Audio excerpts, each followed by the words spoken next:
BCS কে বাংলাদেশের মনে হয় অনেক বড় কিছু, সেজন্য মানুষ বিসিএস এর পিছনে ঘুরতে গিয়ে কেউ উদ্যোক্তা হতে চাইলেও হয় না, কেউ সরকার বেসরকারি চাকরির দিকে মনোযোগ কম, যার কারণে বেকারত্বের হারটা বাড়ছে।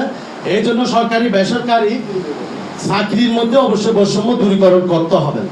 আমরা গত 15 বছর আওয়ামী লীগ যেভাবে দেশের অর্থনীতি, রাজনীতি, সমাজ ব্যবস্থা, মানুষের নৈতিকতা, মূল্যবোধ ধ্বংস করেছে, যার কারণে হাজার হাজার যুবক থেকে শুরু করে অনেক মানুষ বিপদগামী হয়েছে।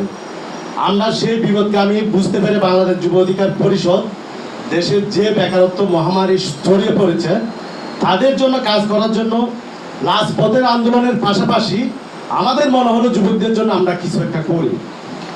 আমরা রাজপথে স্বৈরাচারের বিরুদ্ধে আন্দোলন যেমন গড়েছি, তেমনি ভারতের আগ্রাসনের বিরুদ্ধে বাংলাদেশ যুব অধিকার পরিষদ সবসময় সোচ্চার ভূমিকা পালন করেছে।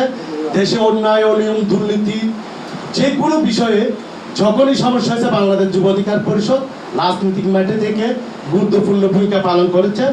আমরা গত 2023 সালের 6 জানুয়ারি বাংলাদেশ যুব অধিকার পরিষদ এই 7 দফা নিয়ে প্রেস ক্লাবের সামনে যুব সমাবেশ করেছিল।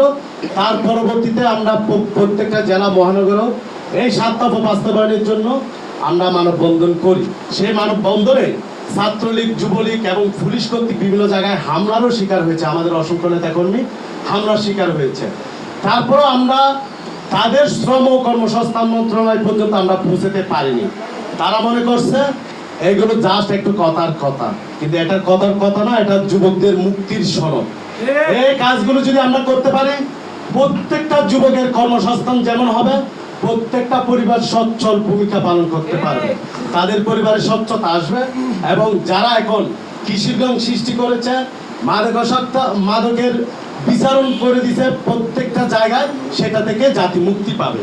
যার কারণে গিয়ে আমরা এই 7 দফা আমরা এখানে আজকে 7 দফা নিয়ে আজকেও আমরা একটা প্রোগ্রাম করতেছি। এর আগে অনেক প্রোগ্রাম হয়েছে, অনেক কথা বলেছি।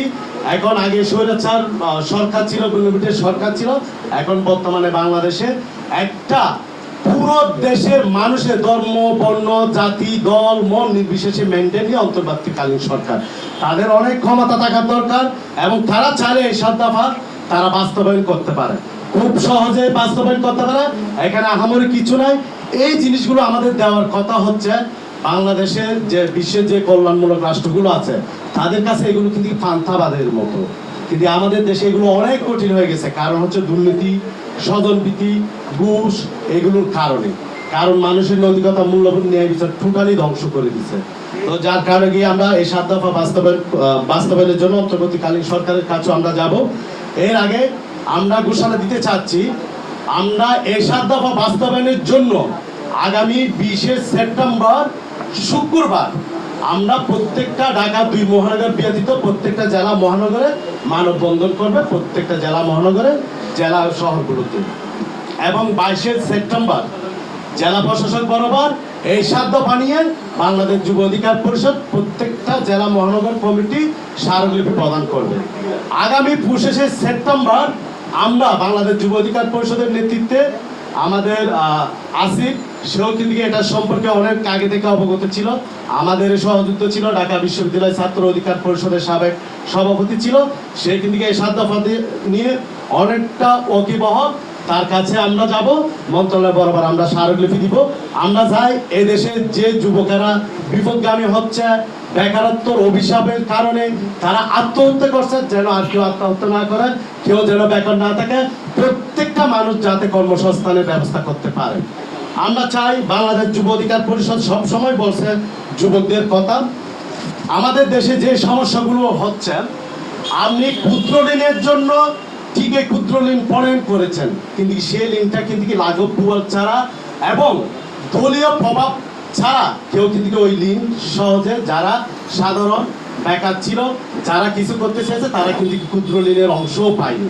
আমরা অনেকের সাথে কথা বলেছি, অনেক অর্থনীতিবিদের সাথে কথা বলেছি, ক্ষুদ্র ঋণ ব্যবস্থা হতো স্বজনপ্রীতির মাধ্যমে, যারা দলীয়ভাবে পরিচয় দিয়ে যারা নিতে পারতো তারাই নিত। আরেকটা বিষয় হচ্ছে, বাংলাদেশে বেকারত্বর মূল কারণটা হচ্ছে সরকারি এবং বেসরকারি চাকরির মধ্যে বৈষম্য। এই জিনিসটাকে দিকে নামিয়ে আনতে হবে। বিসিএস কে বাংলাদেশের মনে হয় অনেক বড় কিছু, সেই জন্য মানুষ বিসিএস এর পিছনে ঘুরতে গিয়ে কেউ উদ্যোক্তা হতে চাইলেও হয় না, কেউ সরকার বেসরকারি চাকরির দিকে মনোযোগ কম, যার কারণে বেকারত্বের হারটা বাড়ছে। এই জন্য সরকারি বেসরকারি চাকরির মধ্যে অবশ্যই বৈষম্য দূরীকরণ করতে হবে।